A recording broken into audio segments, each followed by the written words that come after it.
Good morning, student. This is the fourth part of The Enemy. We were on page number 37, first para. It is not true, Sadao said harshly. Americans are our enemies, but I have been trained not to let a man die if I can help it. The servants cannot understand that, she said anxiously. No, he agreed. Neither seemed able to say more, and somehow the household dragged on. The servants grew more watchful, their courtesy was as careful as ever, but their eyes were cold upon the pair to whom they were hired. नौकर इस बात को नहीं समझ सकते थे। ये बात हैना ने मिस्टर सदाव डॉक्टर सदाव से कही, जिस पर डॉक्टर सदाव ने भी एग्री किया और आगे ऐसा लगता था जैसे कि दोनों इसके आगे कुछ नहीं कर सकते थे और किसी तरीके से जो उनके नौकर हैं वो दिन प्रतिदिन और ज़्यादा सतर्क होते जा रहे थे। ऊपर से तो वो जैसे उनकी रिस्पेक्ट करते थे वैसे ही वो शो ऑफ करते थे, बट कहीं ना कहीं उनकी आंखों में दिख रहा था कि वो इस चीज़ के अगेंस्ट है। It is clear what our master ought to do, the old gardener said one morning. He had worked with flowers all his life and had been a specialist too in moss. For Sadao's father, he had made one of the finest moss gardens in Japan, sweeping the bright green carpet constantly so that not a leaf or a pine needle mar the velvet of its surface. My old master's sons knows very well what he ought to do, he now said, pinching a bird from a bush as he spoke. When the man was so near death, why did he not let him bleed?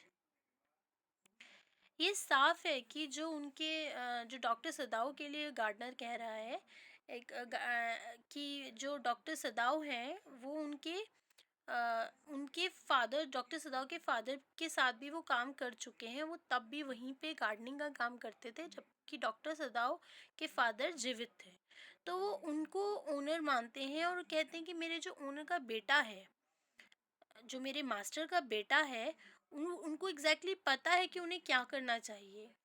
अब वो सारा जीवन फूलों पर काम करता रहा था वो गार्डनर, और कई काई के बारे में उसे, जो मॉस होता है, मॉस मीन्स काई, उसके बारे में उसे वो स्पेशलिस्ट था, उसको पता था। और सदाओ के डॉक्टर सदाओ के फादर के लिए उन्होंने एक जापान का सबसे सुंदर मॉस गार्डन भी बनाया था।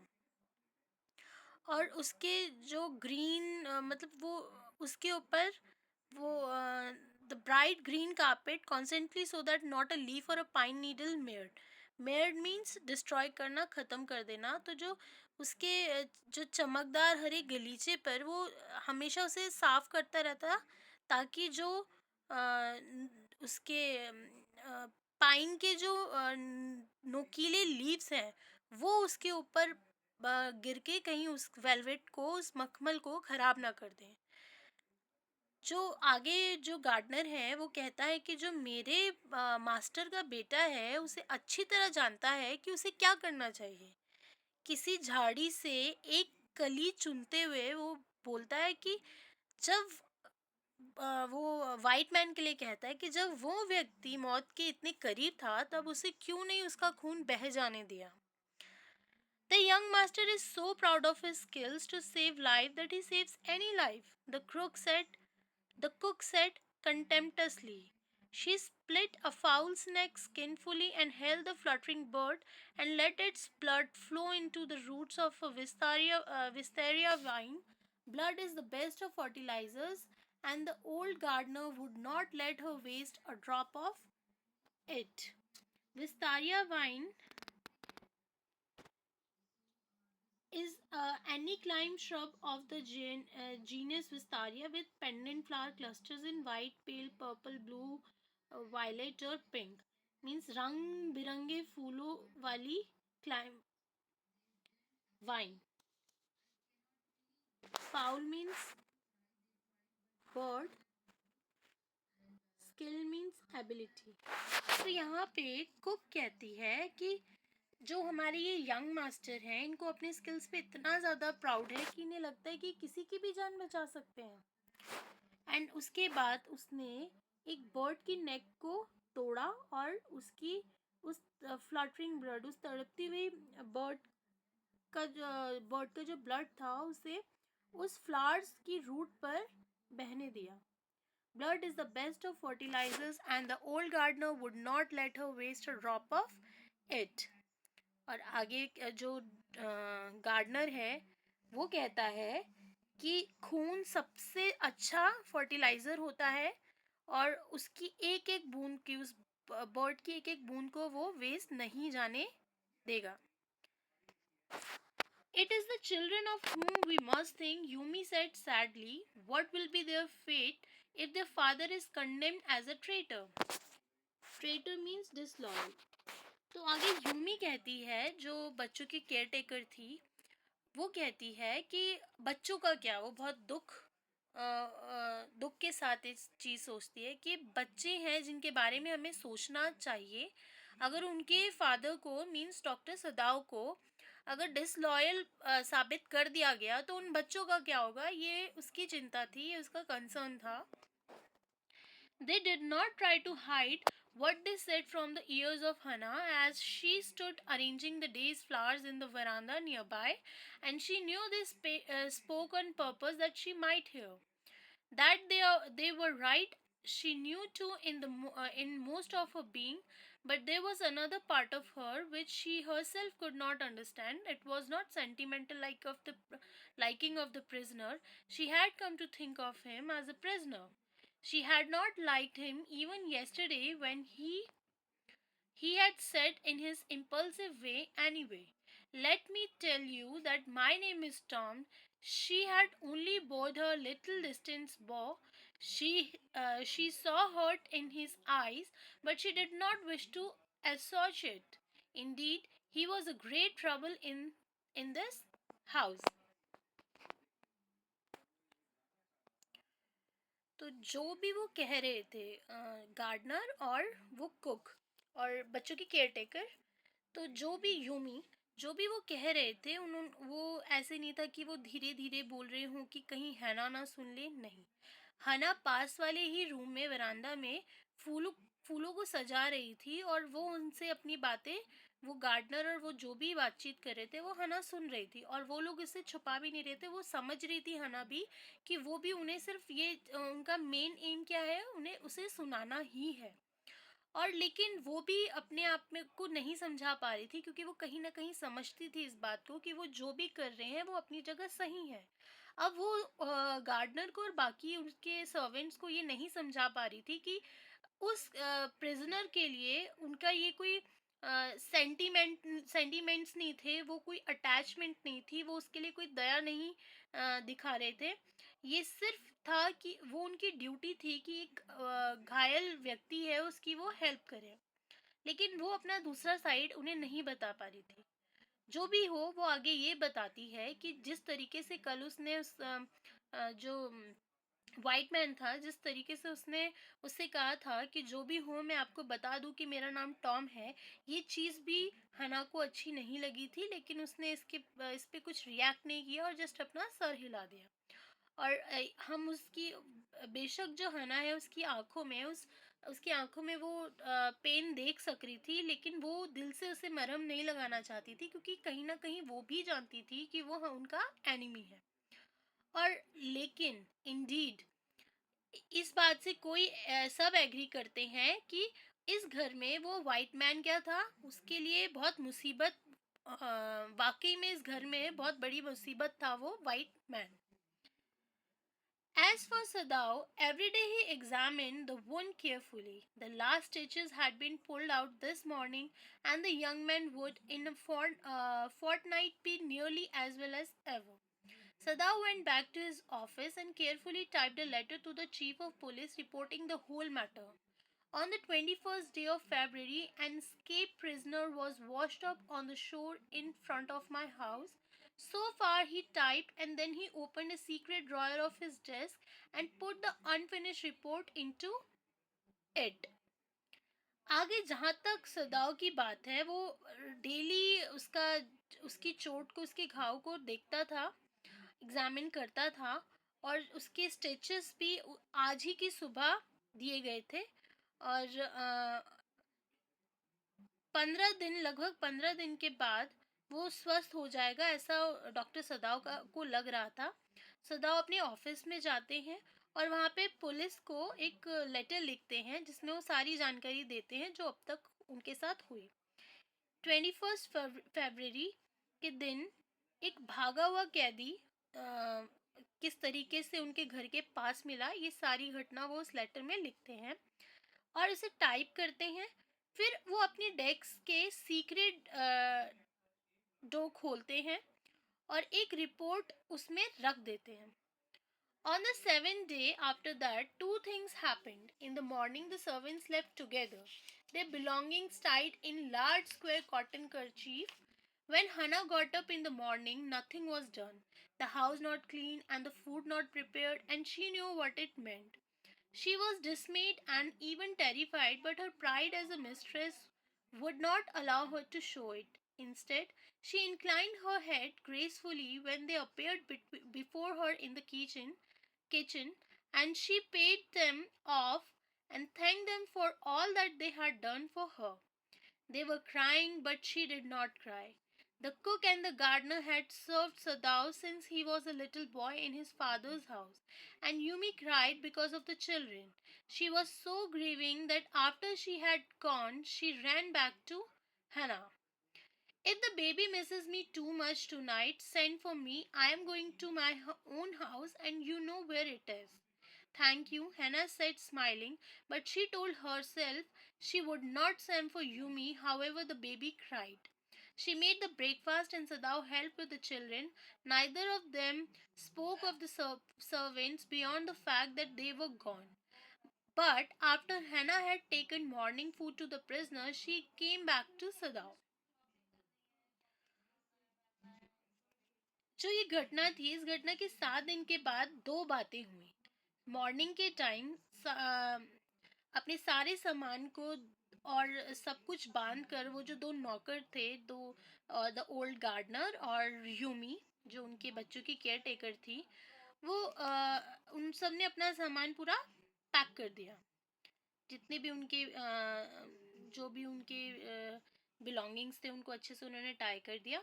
व्हेन हैना got up in the morning nothing was done. जब सुबह हैना उठी तो उसने देखा कुछ भी नहीं हुआ, घर की साफ सफाई, खाना वगैरह कुछ नहीं बना था और वो इन सब बातों का मतलब समझ रही थी। वो बहुत ही सैड थी और यहाँ तक कि जो वो लेकिन वो उनको कहीं न कहीं जता नहीं पा रही थी कि उसे इस बात का काफ़ी बुरा लगा है, बजाय इसके वे उन दोनों के सामने किचन में गई और वहाँ पे खड़ी हो गई और उसने उन्हें उसके जो भी उनके काम के पैसे थे उन्होंने उसने उसे पे किए, हैना ने दिए और उनके उनकी जो भी उन्होंने उन्हें सर्विस दी है उसके लिए उसने थैंक यू कहा।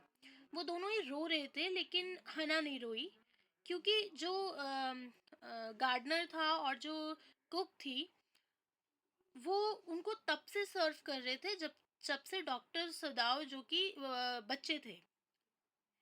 और इस बात से वो यूमी को बच्चों के लिए भी थोड़ा इमोशनल हो गई थी और उसने आगे उनसे कहा भी कि अगर बच्चे आज रात उसको याद करते हुए रोए तो उसे बुला लेना, वो अपने घर ही जा रही है और हना को पता है कि वो कहाँ रहती है। जिस पे हना कहती है कि thank you for your concern. लेकिन वो मन ही मन ये सोच रही थी कि अगर बच्चे रो भी लेते हैं तो वो यूमी को नहीं बुलाएगी। उसने नाश्ता बनाया, हना हना ने नाश्ता तैयार किया, ब्रेकफास्ट बनाया और सदाओ ने बच्चों को हेल्प की, बच्चों को संभालने में उसकी हेल्प की। दोनों में से किसी ने सर्वेंट्स के बारे में कोई बात नहीं की और पर मॉर्निंग का जो ब्रेकफास्ट है वो उसको वाइट मैन को टॉम को देने के बाद सदाओ के पास हना वापस आई।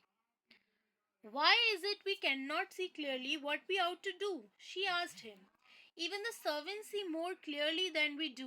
Why are we different from other Japanese? Sadao did not answer.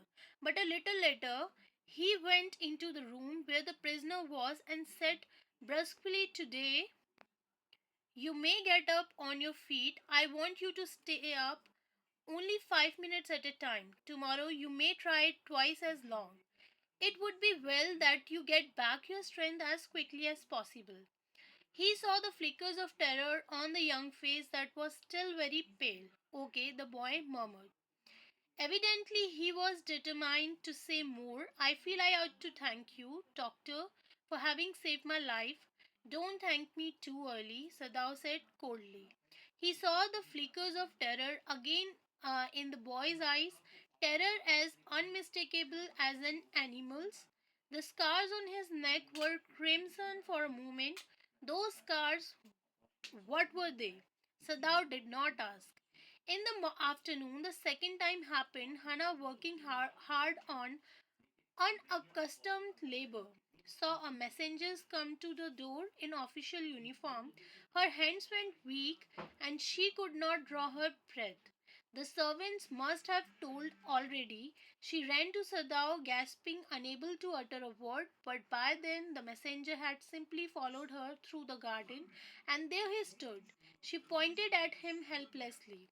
Sadao looked up from his book. He was in his office, the other partition of which was thrown open to the garden for the southern sunshine. What is it? He asked the messenger, and then he rose, seeing the man's uniform. You are to come to the palace. The man said the old general is in pain again. हैना पूछती है सदाव से कि ऐसा क्यों है कि वो अपनी ड्यूटी साफ साफ नहीं देख पा रहे हैं, जबकि उसके अकॉर्डिंग उसे लगता है कि जब तक उनके सर्वेंट्स तक इस चीज़ को महसूस कर पा रहे हैं, देख पा रहे हैं, तो वो दोनों क्यों नहीं, वो दोनों बाकी जापानीज से क्यों इतने डिफरेंट है। इस पे सदाव ने कोई आंसर नहीं दिया।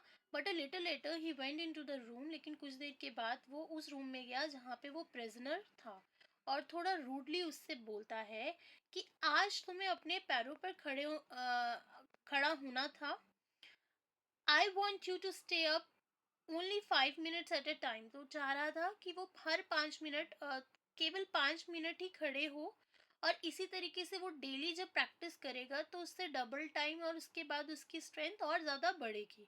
और आगे वो कहता है कि मैं चाहता हूँ कि तुम जल्दी से जल्दी जितना भी तुम पे स्ट्रेंथ है उस सबको प्राप्त कर लो, हासिल कर लो।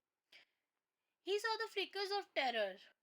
अब वो उसकी आंखों में, सदा उसकी आंखों में वो टेरर देख सकता था अच्छी तरीके से। उसका पेल चेहरा हो गया था, और जो उसके नेक पर जितने भी उसके मार्क्स थे वो काफ़ी ज़्यादा उसको क्लियरली दिख रहे थे, लेकिन इस बारे में उसने कुछ नहीं कहा। वो कुछ कहना चाह रहा था, लेकिन कहते कहते उस सिर्फ इतना ही कहा कि मेरे ख्याल से उस जो प्रिजनर है वो डॉक्टर सदाव कैसे कहता है कि मेरे ख्याल से आपने मेरी जान बचाई है, जिसके लिए मुझे आपका धन्यवाद करना चाहिए, उसे थैंक कहना चाहिए। और इसीलिए इसी पर सदाव से बोलते हैं कि आप मुझे जो आप ये थैंक यू कह रहे हो, ये बहुत, इसके थैंक यू बोलने में थोड़ी जल्दी मत करो। और वापस से उसके चेहरे पर वो टेरर उन्हें साफ दिखाई दे रहा था, और जो उसके मार्क्स थे गले पर, नेक पर, वो सब भी उसको काफ़ी गहरे दिख रहे थे, लेकिन उस बारे में उसने कुछ नहीं पूछा। और उसके बाद क्या हुआ, in the afternoon the second thing happened. दिन में ही एक और दूसरी चीज़ हो जाती है। हना काम कर रही थी और एक अनअकस्टम्ड लेबर वहाँ पे आया। अनअकस्टम मीन्स अनयूजुअल। एक असामान्य व्यक्ति आया, तो एकदम से हना के माइंड में क्या आया कि उनके सर्वेंट्स भी वहाँ से जा चुके हैं, तो पक्का इन सर्वेंट्स ने ही इन्हें कुछ बता दिया, और अब वो यहाँ पे चेकिंग के लिए आए हैं, शायद इन्हें प्रिजनर के बारे में खबर मिल चुकी है। तो इस डर से वो जाती है, वो सदाव को बताने के लिए अंदर जाती है, लेकिन मैसेंजर जो था वो आया था, जो वो उसके पीछे पीछे ही वहाँ पे पहुँच जाता है, और इसलिए वो सदाव को सिर्फ इशारे में उसे इंट्रोड्यूस कर पाती है।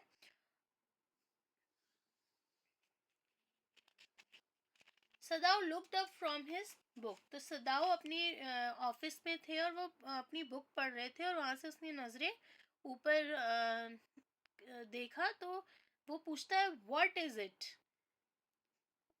डॉक्टर सदाव पूछते हैं कि क्या बात है। उसने जो मैसेंजर थे उनसे पूछा, और फिर उस आदमी ने उस आदमी की जो ड्रेस थी वो देखकर, यूनिफ़ॉर्म देखकर वे वहाँ खड़ा हो गया। You are come to the palace, तो वो आदमी क्या बोलता है, वो उन्हें कहता है कि आपको पैलेस में आना होगा।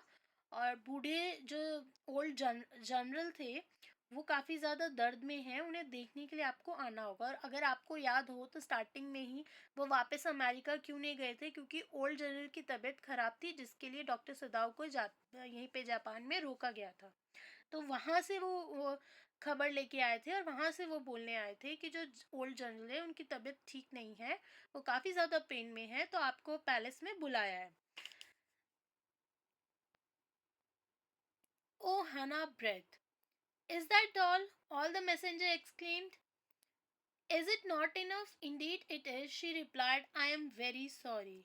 हना कहती है, वो हना ने चैन की सांस ली कि अच्छा ये बात थी। फिर वो आगे कहती है कि बस, तो बस इतना ही। तो इस पर वो बोलते हैं कि क्यों, जो मैसेंजर है वो बोलते हैं क्या ये काफ़ी नहीं है, तो फिर हैना रिप्लाई करती है कि नहीं बिल्कुल काफ़ी है, और वो इस चीज़ के लिए सॉरी भी बोलती है। When Sadao came to say goodbye, she was in the kitchen, but doing nothing. The children were asleep, and she sat merely resting for a moment, more exhausted from her fright than from work. और जब doctor सदा उसे bye कहने आते हैं, तब वो रसोई में थी, वो किचन में थी और कुछ काम नहीं कर रही थी। बच्चे सो रहे थे, और वो क्षण भर के लिए उसको सिर्फ आराम करने के लिए ही बैठी थी कि अ, लेकिन वो उससे ज़्यादा डर की वजह से ज़्यादा थकी हुई थी। I thought they had come to arrest you, she said. He gazed down into her anxious eyes. I must get rid of this man for your sake, he said in distress. Somehow I must get rid of him. तो वो बोलती है ना, बोलती है कि मैंने सोचा कि वो तुम्हें पकड़ने आए थे। जो मैसेंजर को देखकर वो डरती है यूनिफॉर्म में, उसे लगा कि वो डॉक्टर सदाव को ही पकड़ने आए हैं। उसकी चिंता, उसके ये स्ट्रेस, ये क्वेश्चन उसके दिमाग में, उसके चेहरे पर साफ साफ दिख रही थी।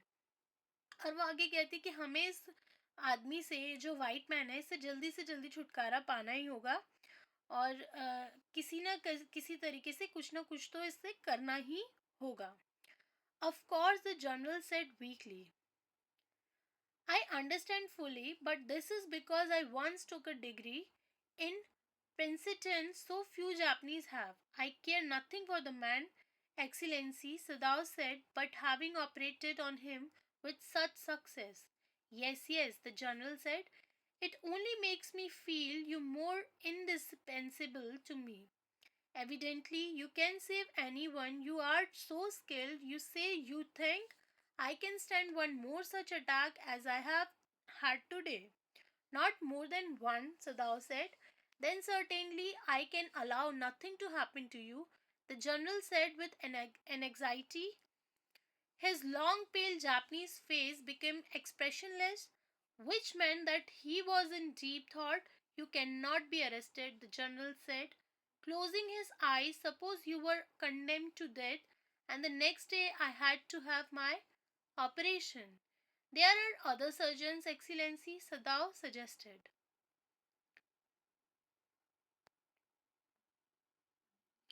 सदाओ उसके बाद जनरल के पास जाते हैं और उन्हें सारी बात बताते हैं, तो जिस पर जनरल बहुत क्योंकि वो पेन में हैं, काफ़ी ज़्यादा वीक हैं, तो वो कहते हैं कि वाकई मैं सदाओ से कहते हैं वो कि मैं पूरी तरह समझता हूँ, पर ऐसा इसलिए है कि मैं एक बार प्रिंसटन से एक डिग्री ली थी, जो कि बहुत कम जापानीज़ ने ली है। आगे वो कहते हैं, डॉक्टर सदाओ उनसे कहते हैं कि मुझे इस वाइट मैन की कोई चिंता नहीं है, लेकिन इतनी सक्सेसफुली उसका ऑपरेशन किया है कि उसे काटते हुए तुरंत जनरल कहते हैं, यस यस, हाँ हाँ, इससे तो मुझे यही एहसास होता है कि तुम मेरे लिए और भी ज़्यादा इम्पोर्टेंट हो। साफ है कि तुम किसी को भी बचा सकते हो, जिसमें तुम इस काम में तुम स्पेशलिस्ट हो। तुम कहते हो तुम्हारे ख्याल से जैसा अटैक उन्हें आज ही आया था, वैसा एक और वो सह सकते हैं, जिस पे सदा उन्हें कहता है, नॉट मोर देन वंस, कि नहीं, एक से ज़्यादा नहीं। तो फिर तो उन्हें कोई डाउट ही नहीं है कि उनकी मदद सिर्फ और सिर्फ डॉक्टर सदाओ ही कर सकते हैं। और वो ये सोचते हुए किसी एक डीप थॉट में चले जाते हैं। फिर आगे वो कहते हैं कि नहीं, तुम अरेस्ट नहीं हो सकते हो। वो अपनी आंखें बंद करते हुए ये बोलते हैं, और वो बोलते हैं कि मान लो कि अ,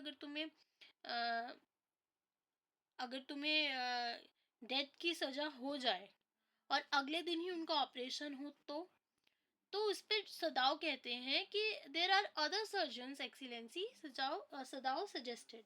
तो कहते हैं कि और भी सर्जन हैं। None I trust, the general replied. तो जनरल रिप्लाइड करते हैं उसमें कि नहीं, लेकिन मुझे किसी पर भरोसा नहीं है। The best ones have been trained by Germans and would consider the operation successful even if I died। तो कहते हैं कि जो सबसे अच्छे हैं, जो जर्मनी में भी पढ़े हैं, और अगर मैं मर भी गया तो ऑपरेशन को सफल मानेंगे। I do not care for their point of view, he sighed. It seems a pity that we cannot better combine the German ruthlessness with the American sentimentality। उनके हिसाब से, क्योंकि उनको इस चीज़ की चिंता नहीं थी, उन्होंने ये दुख लगता था उन्हें कि क्यों हम एक जर्मन को अमेरिकन से नहीं जोड़ पाते। Then you could turn your prisoner over to execution, and yet I could be sure you would not murder me while I was unconscious। और तब तुम्हें अपने जो वो प्रिजनर था उसको मार देना चाहिए था, या उन्हें सौंप देना चाहिए था, और फिर भी ये विश्वास कर लेता कि मैं बेहोशी में भी, ये जनरल अपनी बात करें, कि वो बेहोशी में भी उनकी हत्या कर सकते थे। जनरल इस पे आगे हंसता है। He had the general laughed. He had an unusual sense of humor, क्योंकि वो एक बीच बीच में इस तरीके के सेंस से मजाक करते रहते थे। As a Japanese, could you not combine these two foreign elements, he asked। तो आगे कहते हैं कि उसमें एक जापानीज के रूप में क्या तुम इन दोनों जो एलिमेंट्स हैं इनको जोड़ नहीं सकते, ऐसा जनरल ने डॉक्टर सदाव से पूछा। सदाव smile. I am not quite sure, he said, but for your sake I would be willing to try, excellency। तो इसमें सदाव हंसता है और वो कहता है कि मैं पूरे विश्वास से तो नहीं कह सकता, पर आपके खातिर मैं कोशिश करने को तैयार हूँ। कौन से एलिमेंट्स को जोड़ने की बात कर रहा था वो? अमेरिकन और जापानीज को सेंटिमेंटली जोड़ने की बात यहाँ पे वो कर रहा था, जो कि अकॉर्डिंग टू सदाव वो उसके लिए वो सेंटिमेंट फील नहीं कर रहा था। वो उसके लिए कोई अफेक्शन या किसी तरीके का भावुक होना, ये सब चीज़ें वो, या दया, इस तरीके से वो नहीं सोच रहा था। वो सिर्फ अपनी ड्यूटी फुलफिल कर रहा था। उसके लिए अभी भी वो वाइट मैन उसका एनिमी ही था। The general shook his head. I had rather not be this test case, he said. He felt suddenly weak and overwhelmed with the cares of his life as an official in times such as these, when repeated victory brought great responsibilities all over the South Pacific. It is very unfortunate that this man should have washed up on your doorstep, he said irritably। अब जो general था उसने अपना sir हिलाया कि मैं परीक्षा, जो ये एग्जामिन है, टेस्ट केस है।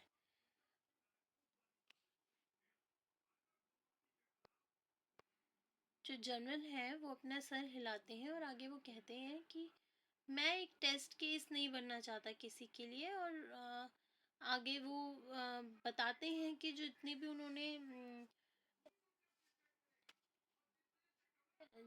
उन्होंने फाइट्स अभी तक किए थे, सब में उन्होंने विक्ट्री ही हासिल किए थी।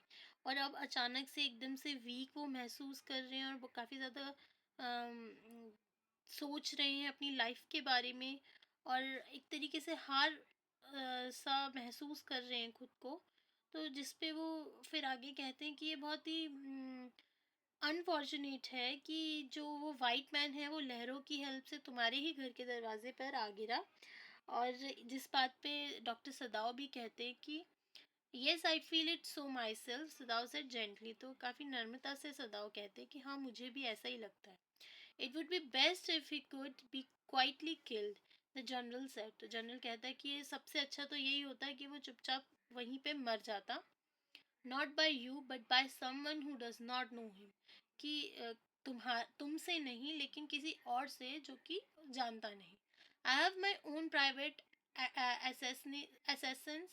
Suppose I send two of them to your house tonight, or better any night. You need know nothing about it. It is now warm. What would be more natural than that you should leave the outer partition of the white man's room open to the garden while he sleeps? Certainly, it would be very natural, Sadao agreed. In fact, it is so left open every night. Good, the general said, yawning. They are very capable assassins. They made no noise and they know the trick of inward bleeding. If you like, I can even have them remove the body. Sadao considered. That perhaps would be best, Excellency. He agreed, thinking of Hannah.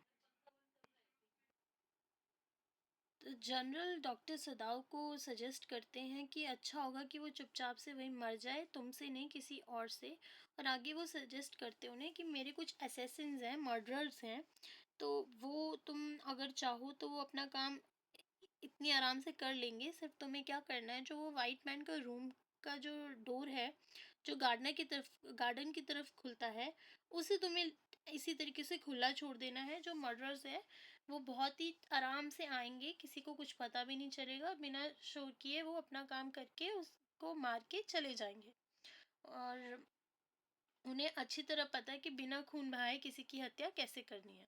और जिस पर वो भी doctor सदाव भी सदाव ने इस बारे में सोचा कि शायद ये सबसे अच्छा होगा।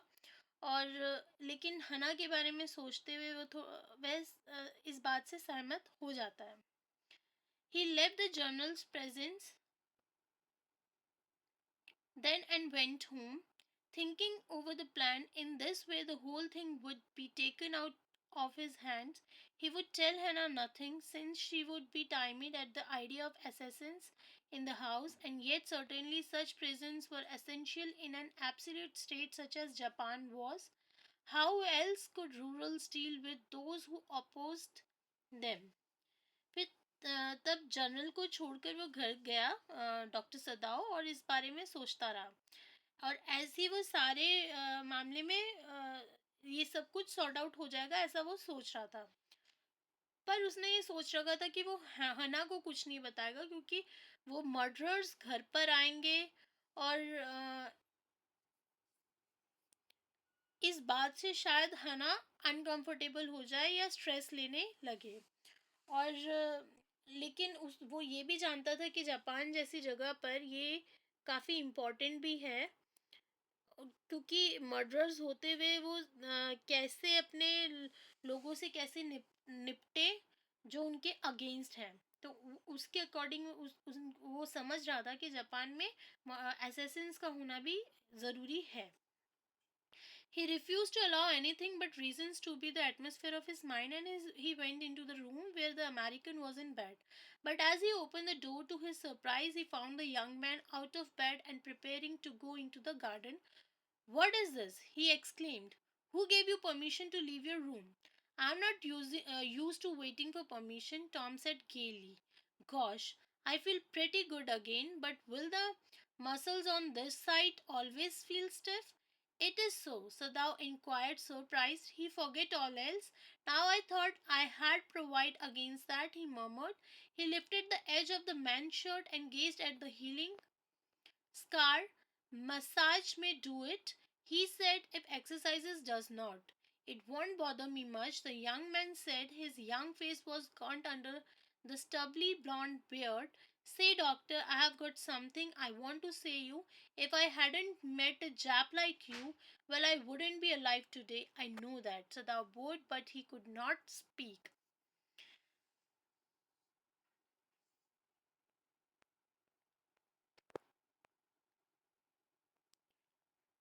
Okay, that's all for today. Rest we will continue tomorrow. Thank you.